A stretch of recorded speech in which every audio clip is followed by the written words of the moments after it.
Recording by Shri Ram studio Dhandhwa Bodh Gaya.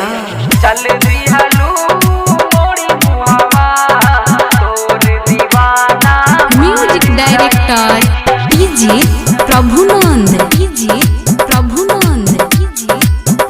Mix by Dilip Raja. चल दिहलू मोड़ी मुहावा तोर दीवाना मर जाई।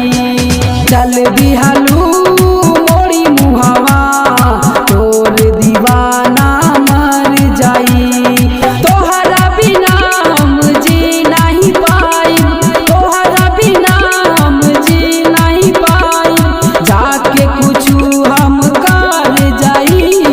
चल दिहलू मोड़ी मुहावा तोर दीवाना मर जाई। चल दिहलू मोड़ी मुहावा तोर दीवाना मर जाई।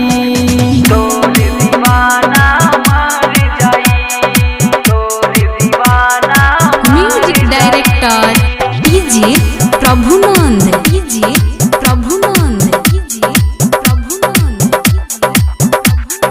बोला का भइल हमरा से खता। ऐसन तू करबू रहे नहीं पता। रहे नहीं पता। रहे नहीं पता। बोला का भइल हमरा से खता। ऐसन तू करबू रहे नहीं पता। रहे नहीं पता। रहे नहीं पता। ऐसे जे दिल मोर तोड़ा बुए जान आग लगाई जर जाई। ऐसे जे दिल मोर तोड़ा बुए जान आग लगाई जर जाई। तोहरा बिना हम जी नहीं पाई, तोहरा बिना हम जी नहीं पाई। जाके कुछु हम कर जाई। चल दिहलू मोड़ी मुहावा तोर दीवाना मर जाई।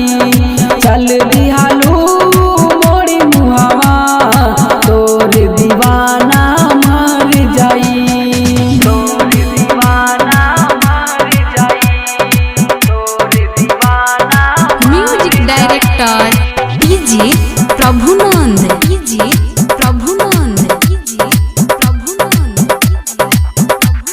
सोचल सपना पूरैबू रहे ई भरोसा।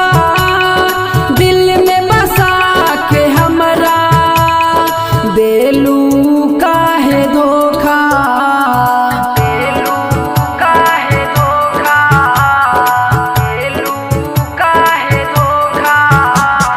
सोचल सपना पूरैबू रहे ई भरोसा।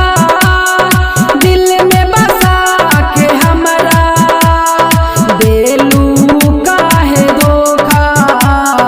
देलू काहे धोखा। देलू काहे धोखा। दिलीप राजा पे बोला ए जान पवन तोहरा साथ भइल। दिलीप राजा पे बोला ए जान पवन तोहरा साथ भइल। तोहरा बिना हम जी नहीं पाई, तोहरा बिना हम जी नहीं पाई। जाके कुछु हम कर जाई। चल दिहलू मोड़ी मुहावा तोर दीवाना मर जाई। चल दिहलू